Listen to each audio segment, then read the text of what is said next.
Sponsored by the Big 98, Nashville's #1 for new country and the home of the Bobby Bones Show. It is such a pleasure to finally have on the show incredible artist, freelance artist, Martin board member now. You name it, he does it. He does this incredible artwork on Martin guitars as well. Robert Goetzl. Robert, thanks for coming. Hi, Eric. Nice to see you today. You know, I've been trying to get you on the Rockin' Review for years, and so finally I pinned you down this year at the NAMM show. That's a fact. And I said, you have to come on the show and talk about what you do. Mm-hmm. And certainly, you know, you've appeared in Society of Illustrators and many other publications over the years. You know, you might have had a little longer hair back in the day. I did. You know, when you were the art student. There was a lot more of it, too. But, you know, but it's because you stay so busy now with all the great artwork that you're doing with Martin, including the latest model with the whales. Mm-hmm. How do you come up with these great ideas for creating artwork that goes from a sketch and a painting to then it goes on great guitars with C.F. Martin? Mm-hmm. Well, some of it is my idea. I get a lot of input from people at the factory. Right. Chris Martin, too. Your cousin. Yes. So, you know, it's a very generalized suggestion. Right. You know, we are going to do another Earth Day guitar theme. Right. And this particular one that you're mentioning, the DSS, I think, Biosphere II, right. has Biosphere II. humpback whales on it. Mm-hmm. And I had done this watercolor sketch, and Chris remembered it, and as Chris Martin was on his cruise to Alaska, he met a whale research woman, Rachel Cartwright, who was giving this lecture on the cruise ship that he was taking. And Chris took out his phone and said, look at what we're thinking about doing. And she said, this is wonderful, and here's my charity. So we hooked up with her charity, Caring for Calves, I believe is the charity. Kyoki, I think, in Hawaii. Right.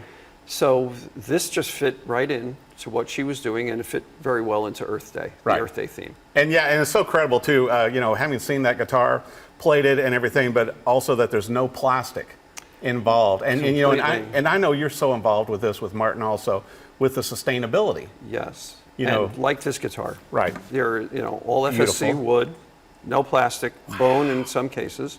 The binding is also wood, and with beautiful art. I consider beautiful artwork on the top. I think it's all beautiful art. You know, and I told you this when you and I have talked in the past too, Robert, to where, you know, it's such a great merging to me, you know, and that you and Chris and obviously Martin, you know, bringing you on board for this, merging your artwork, which, you know, I mean, and I've got to brag on you some because you won't, but you know, you've got 4 published books, Many Nations, obviously, you know, a hit book, you know, doing children's books and with your other freelance work and graphic work. And to me, it's incredible to see where you take this from your concept. You know, just like I love your Native American guitars. And certainly, you know, your Woodstock guitar, your 175th anniversary Martin. That was a big project. I don't even know how you put all that in. And then also you did the mural at the Martin Museum. Right. Well, you're giving me a lot to talk about. But the first thing I need to say is, as an artist, if I could, introduce all the people who have helped me along the way. Right.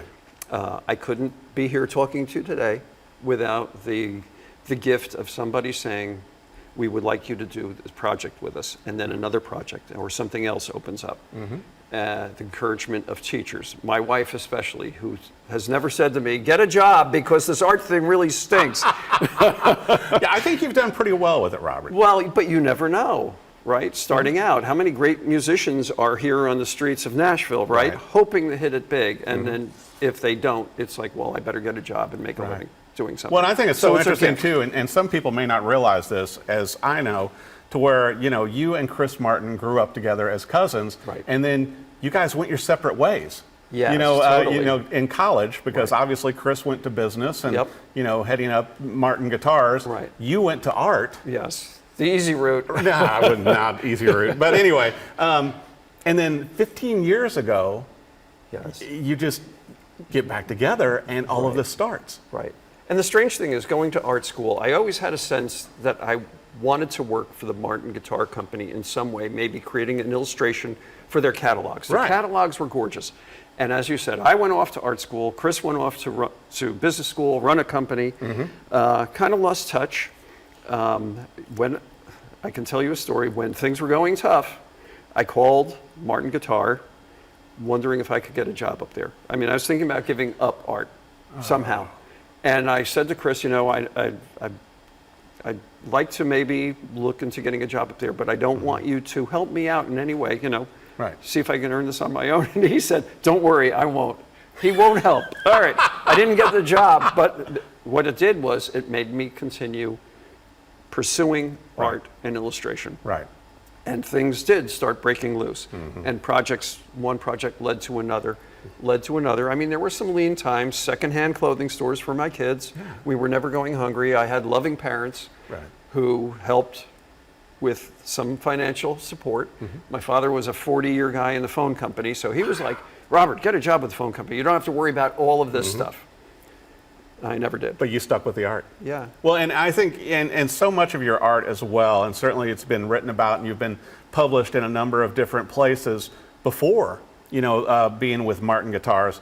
But it's like, you bring it to life so well, you know, with all of the images, particularly, you know, the Native American images and so many, and Martin history. And it's like being able to merge it. But you and I were talking too, what I love seeing with your work, Robert, is to where you have the sketches and then you have the paintings, and then I'm like going, oh my gosh, he has to figure out how to put that on a guitar that has a sound hole. Yeah. Most artists don't deal with that, Robert.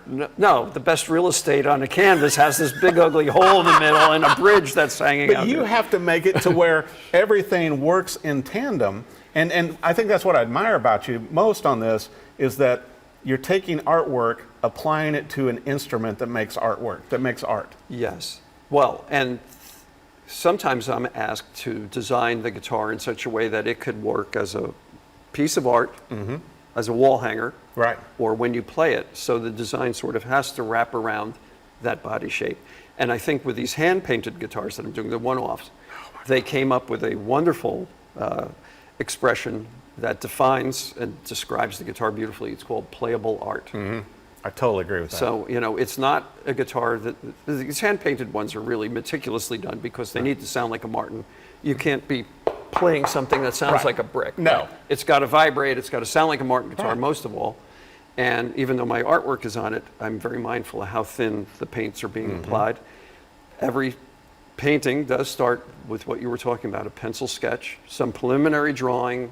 I do a watercolor study to make sure that when they give me a body to paint on, that I know what I'm doing, because the last thing in the world I want is like, I don't know what to do with this thing. I'm just going to keep going, you know, and that could be a real disaster. It really has to be a work in progress too. And I'll tell you what, another one of the guitars that you were involved with that just stunned me, and I know it did a lot of musicians, the watch guitar.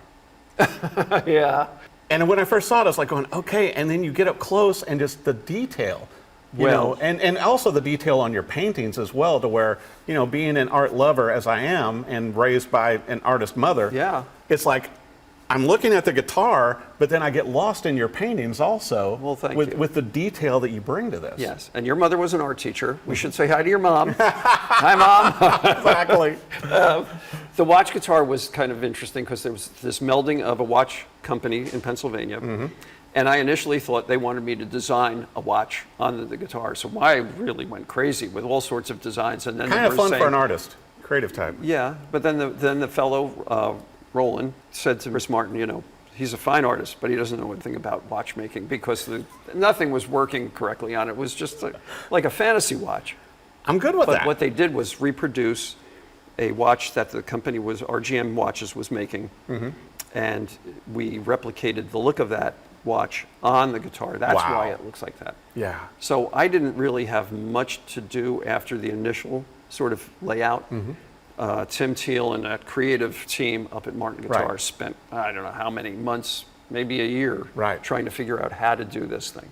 Well, you know, and I've got to ask you this, and I don't want to put you on the spot, but obviously with 15 years of doing this, and you are on the Martin board now, and you handle all of the exhibits at the museum, all of the displays. That's fun. Yeah, that has to be fun. I would love to do that. Yes. You know, but I don't have the artistic eye you do. But it's like, how many Martin guitars have you designed and painted for now? I don't know. Let's see.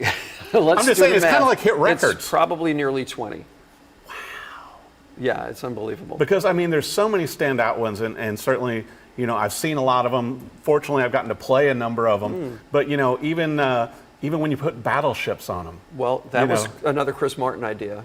But you mentioned the Native American art. So that was a thing that I was very interested in for my first project in art school. I believe it was coming up with a portrait of a Native American, and then translating that, and it became some kind of lithograph or something. But what struck me as I was doing this research on Native Americans, how poorly they were treated, and their story resonated with me, and I started just doing Native American themed paintings and drawings for a very long time. Had an art show based on that. I remember. And then when they were getting this Mamaki printer that could reproduce artwork on a guitar, I said, "Ooh, I would love to have a guitar." I paid for the first one. I said, "Chris, I would really love to try this artwork." I designed the artwork. You know, there's no charge. You're not paying me. I'm going to pay you for this guitar. And it turned out really lovely. And Chris Martin said, "Well, we should do a limited run." Wow. So that was a really interesting way of taking one of my passions, Native American people, which I started in art school, and bringing it to the forefront of now it's on a guitar. And there's, you know, some interest in maybe, you know, recognizing the plight of the Native American, and then you have a musical instrument. Definitely. I mean, but what a testament, what a unique niche that you have in the art world to blending these things together. And you know, and every time I see one of your instruments come out, and obviously, you know, Martin guitars are known the world over, you know, for their incredible playability and sound, but also bringing your artwork and the long history of Martin. Oh my gosh! You know, and just like we were talking about the 175th. And that was the first project that brought me into the company. Right, because when I first looked at that, I'm like going, how did Robert meld all of these things in to tell a story visually on top of a guitar? Well, that is actually a really good story, if you want me to share it with you. So you were talking about how Chris Martin and I had separated. This event, we lost a very near and dear cousin to us. And we were both happening to be at the viewing, at the funeral home that evening. And as we were leaving, and it was so good to reconnect with Chris and his brother Doug, that he threw out this invitation. "Robert, if you ever have an idea, send it." And that was like, that floored me, because I never had that invitation before. And I went home really energized and thinking, well, they did a guitar for Johnny Cash. I think I'm going to do like a design for that. And then it occurred to me that they were going to celebrate this big anniversary for them, this 175th. And I started researching, you know, what C.F. Martin, what he looked like, what he brought from his native Germany, or Saxony at the time, to America. And so I worked this as an illustrator. What I was trained to do, I worked this whole entire motif into the top of this guitar and sent this watercolor sketch. And it arrived at the factory. Dick Boak was working at the time. It came to his desk. Guy. Dick said, "This just came in the mail today, Chris." As they were meeting to have a 175th anniversary, what are we going to do for promotion? And this thing lands on Dick's desk, says to Chris, "Look at it." And and Chris says, "Is this good enough?" And Dick said, "This is really great. We're going to do it." And that's where this whole thing took off. Wow, and then I did not know that. Then you mentioned the mural. So after that project was done, I'm trying to dream up something that's going to keep me around the factory for a while. Well, especially, and I'm like, this mural could do it. The problem that you have, though, Robert, is that each piece is so great. Every guitar that you've come out with your artwork is so incredible. And so I was taken aback, you know, with your latest one, you know, to where, how do you top it? I mean, because it's like, every one is so incredible and artistic in its own way. And collectors and players are buying them to play them, and also, as you said, to display them. Yes. Well, and it's a journey, because I'm not trying to replicate what I did on the last one. I don't want to make a series of the same. I'm letting the next guitar kind of dictate how I'm going to approach it, or whatever the theme is. So there are themes now for one hand-painted ones. There's also a theme coming up for another Earth Day guitar, because we're going to release one, I think, every Earth Day. Oh, I'm so thrilled. You know, and they're all going to be on the sustainability model. And the thing is, they play and sound so great, but also they're so visually appealing. I'm glad you think so, because some people are saying you're mucking up the top there with the illustrations. No, I think it's amazing. It's amazing to be able to bring these together.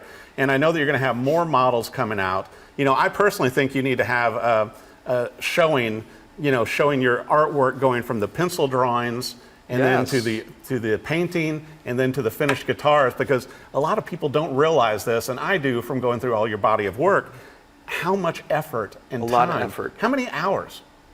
I never keep track, because I could be working on multiple things at a time, right? So I'm doing something here and I'm leaving that and I'm going to do something else. Sometimes I'm working on a guitar top and a museum designs display. And when I do the museum designs, I've built a scale model of each of the display cases at home. And I photograph. Your wife must love that. I have a separate studio. She doesn't know what's going on down there. Nothing sinister, I can assure you, Kim. No, these aren't my guitars, honest. I tried that story too. So everything's in miniature, kind of like the preliminary sketch. Everything is done in miniature, so I know what it's going to look like. And I can hold it up and walk around. I'm sure people are saying, why doesn't this jerk use some kind of computer program to do that? But I like being hands-on. Right. I don't use a computer for what I'm doing. Totally. You know, I'm using, like, I can't imagine you thinking that it's a good idea to play a guitar through a computer. Oh my gosh, no. You want to hold it, you want it to resonate, and all that. You want to touch it, you want to hear it. So all that emotional stuff that I'm expressing in art has to be translated into my hand. Right. So I got to ask you this question then. So when you do a picture or a painting now that is not going on a guitar, do you still put a sound hole in it? No, that's like when I'm free. I'm free to do whatever I want. I mean, because you've done 20 or more of these. Yes. And they're all iconic. Well, I'm glad you think so. I think the public does too. I'm going to take your word on it. They sell out. Yes. Let's put it that way. They're doing very well. You know, we had at the NAMM show, and you might have been there the year before. This lovely couple from Palau said, "Oh, you must have been to our country to paint this, right? Because this is exactly what we see. We're divers, we're dive masters, and we're going down every day and we're seeing things like that." But that actually it was inspirational from the John Pennekamp National Park down in Key Largo, Florida. Amazing. And my daughter brought us down there and we snorkeled around this. So I was able to take some of that experience and translate it onto the top of a guitar. Amazing. Well, I'll tell you what, be sure and go to the Martin website, Martin social media. I get the feeling there's going to be more exhibits and more shows along with Robert and Chris Martin and the entire Martin team. I recommend you go to the Martin Museum and can see Robert's work in person and the mural. And it's free. You can't beat that. No, you can go to the Martin Factory for free. Yeah. Take a tour. I'm going to bring a cop. Museum. And I'll just stay there a little while, and you're not going to hang out and play guitars and look around and stuff, okay? That'd be great. Show me artwork. Absolutely. Done. Thanks for coming on the show. I appreciate it. Thank you.